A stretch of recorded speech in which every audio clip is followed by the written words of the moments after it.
This is TechCrunch.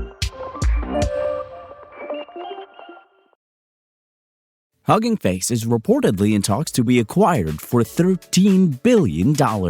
I'm Imran Sheikh, and your Tuesday Daily Crunch, featuring 3 big tech headlines, starts right now. The country needs to find a compromise between privacy and safety, according to Flock Safety CEO Garrett Langley. When people talk about just one of these, privacy or safety, they're prioritizing the wrong thing. And what we have to prioritize as a country is compromise, Langley said during a recent interview with Fox News. Continuing, how do we have our safety and how do we balance privacy? Now, Langley's Fox News appearance was just the latest interview he's given as the company faces, a growing public outcry around concerns that Flock's surveillance cameras, drones, and license plate recognition technology could be misused. Oh, no. These concerns aren't just hypothetical either.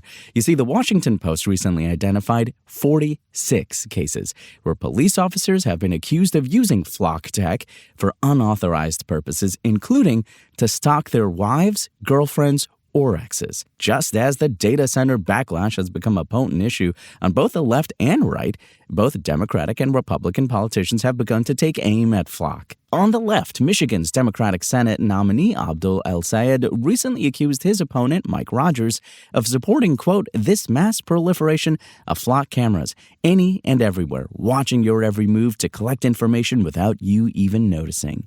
Unquote. And Vermont Senator Bernie Sanders posted, quote, stop AI mass surveillance, stop Flock, unquote. Oh, and also in all caps. On the right, we've got 3 House Republicans who recently introduced a bill that would prohibit the federal government from purchasing automated surveillance systems that use facial recognition, biometric IDs, or license plate recognition, including a Flock safety camera. Flock has already made some changes in response to the criticism, reducing the default data retention time from 30 days to 7 days and requiring that a case code be entered before accessing data. But, both of these changes can be overridden. For example, police can save data for a longer time period by using a setting called evidence mode.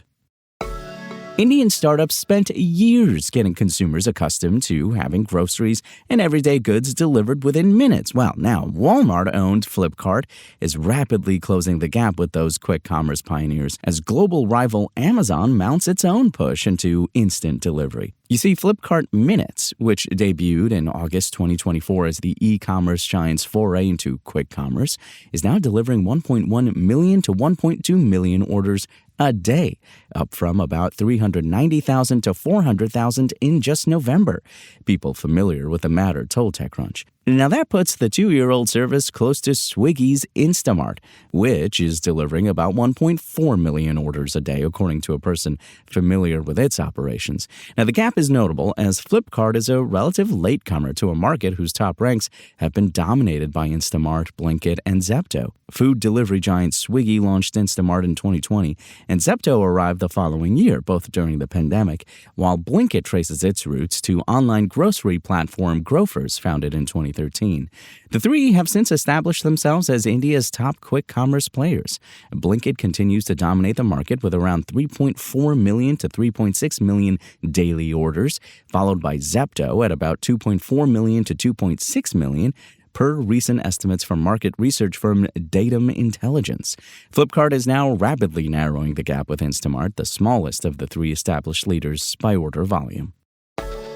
Hugging Face has been approached to sell at a valuation of $13 billion or more, Business Insider reported over the weekend. Now, the startup's platform and open source community is where developers and researchers share, find, test, and deploy AI models. Hugging Face was recently the target of an attack from one of OpenAI's systems, which broke out of its sandbox during a cybersecurity evaluation and breached the startup's servers. It's not clear who Hugging Face has been in talks with, and no deal has yet been reached, according to Business Insider. However, the startup has reportedly been talking to banks to help evaluate bids.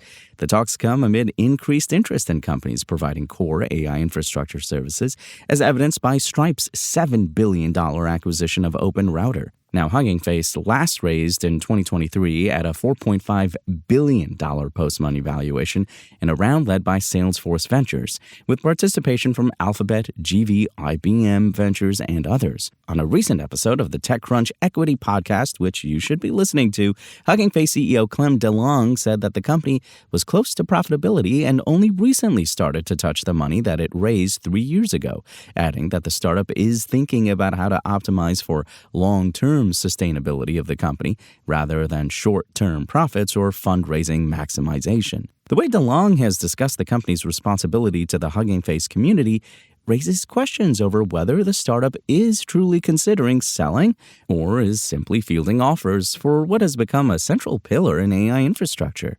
The company earlier this year turned down a $500 million investment from NVIDIA that would have valued it at $7 billion, saying at the time that it didn't want a single dominant investor to sway decisions. TechCrunch has reached out to Hugging Face for more info.